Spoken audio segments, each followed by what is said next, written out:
So today's Bible story is another miracle of Jesus, another thing that only Jesus could do. Now, this miracle was not done with a whole bunch of people watching.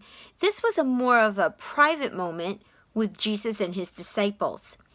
Before I tell you the story, which is entitled Trust and Doubt, I want to give you some background information. So the Sea of Galilee was known for the fact that sometimes storms could come with no warning. I remember when we visited my grandma in Florida when I was a teenager. And we would usually visit her in the summertime.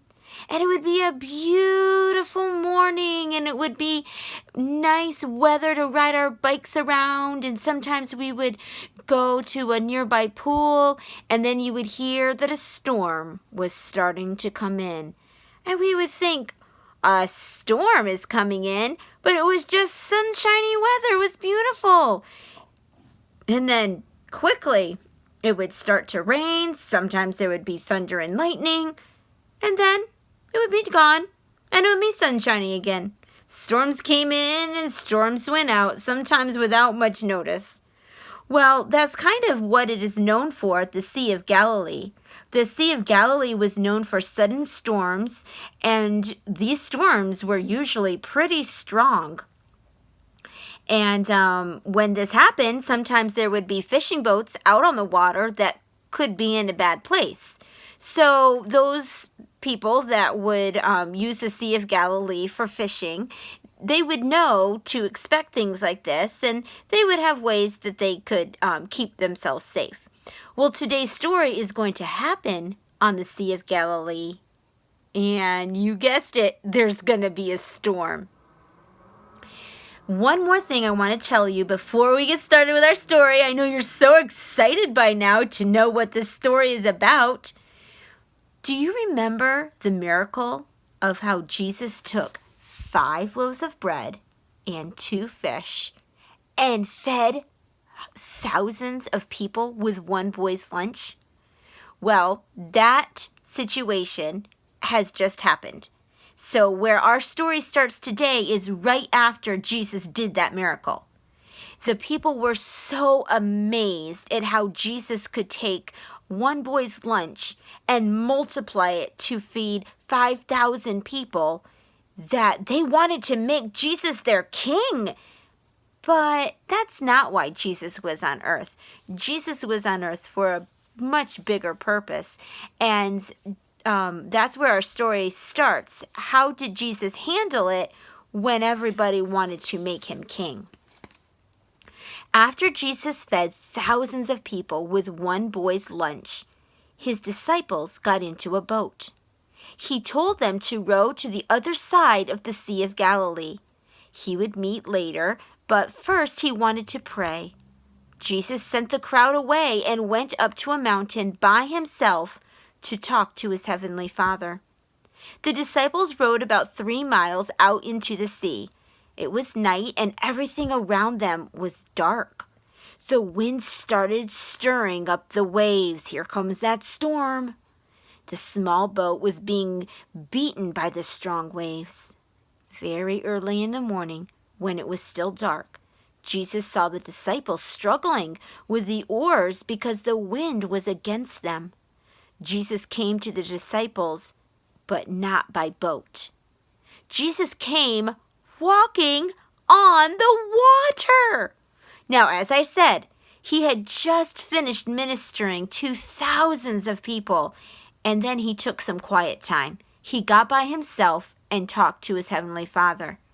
Now, when he's ready to be around people again, he's not around a big crowd. He's just going to be with his disciples. So he went to meet them, but he walked on the water to go meet them. As Jesus was walking, the disciples yelled, "It's a spirit!" They thought they were seeing a ghost, and they were scared. But Jesus immediately comforted them. "It is I. Do not be afraid." Peter asked Jesus to help him walk on the water. He recognized Jesus' voice, and he believed that Jesus could allow him to do such a thing. Jesus said, "Come." So Peter obeyed. He got out of the boat and walked on the water towards Jesus. But when Peter saw the waves churning beside him, he became afraid.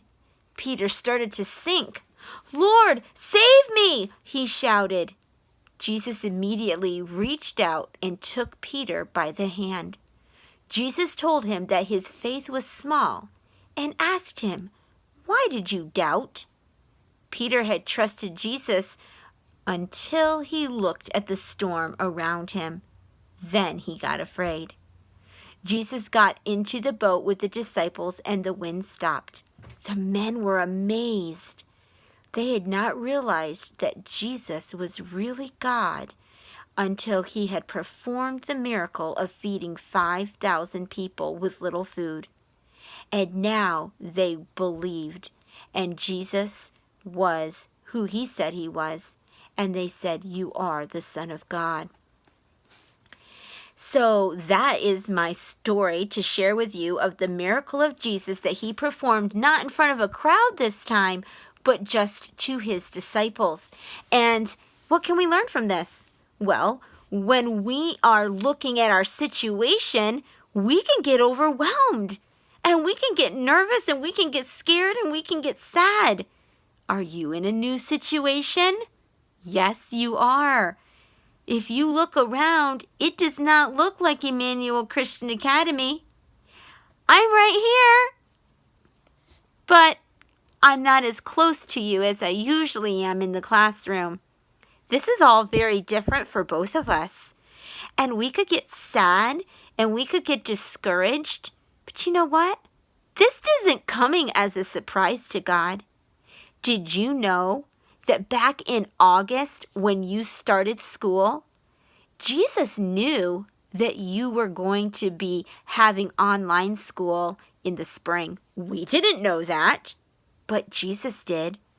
Nothing comes as a surprise to God, and that's why we need to keep our eyes on Him.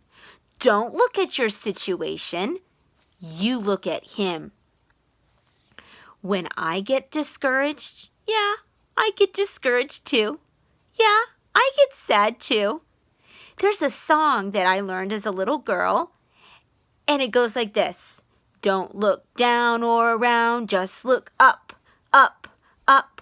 Don't look down or around, just look up, up, up. I get a little bit unsure of some of the words because it was a long time ago that I learned that song, but I think I can think of a few more. Let's see, how does it go? It's leaving me now, but the most important part is don't look down or around, just look up. Look up in His care. Look up and know God is there. Don't look down or around, just look up. And in our Bible story, the disciple, Peter, had to look straight at Jesus. And when he took his eyes off Jesus, he started to sink. And Jesus said, "Oh, your faith is small. Trust me, and I will help you." And boys and girls, that's what Jesus is saying to you and to me. Don't look around at how different things are. I have you in the palm of my hand, and I'm going to lead you, and I'm going to direct you, and I'm going to comfort you. And even though Mrs. Gallucci is not in her classroom, Jesus is in your house with you. And I pray to Jesus that He will help me to be able to tell you things that can direct you to the peace that the Bible gives. These are not my words, but this is Jesus saying, keep your eyes on me, and I will give you direction for each day. One more thing before we close. There's something neat about a storm. So thunder and lightning, the sound and lights actually happen at the same time. However, because light travels faster than sound, let me make sure I got that correct. Because light, yes, we see the lightning before we hear the thunder. So when the next storm comes, remember the thunder and the lightning actually happened at the same time, but light travels faster than sound. So as soon as you see the lightning, if you start counting 1001, 1002, 1003, 1004, 1005, that's 5 seconds. Every 5 seconds equals 1 mile. So, if you count to 5 and you haven't heard the thunder yet, you know the thunder is more than a mile away. That's kind of cool. And I remember somebody teaching that to me when I was little. And whenever I hear a storm, I tend to count and say, "Oh, I wonder how far away the thunder is." But that's because light travels faster than dark. All right, in your workbook page today is page 125. The top of it reads, "The disciples were in a boat on the Sea of Galilee. A storm came and they were afraid. The disciples saw Jesus coming and they were afraid. Jesus told Peter to come. Peter started to sink and he was afraid. And we know that he sunk only when he took his eyes off Jesus. If we keep our eyes on Jesus, then we'll be okay." So I want you to match the letters in the purple box to finish the questions. So Jesus blank on the water. I'll go over the answers at the end. Number 2, Peter started to sink when he blank Jesus. Number 3, Jesus blank the storm.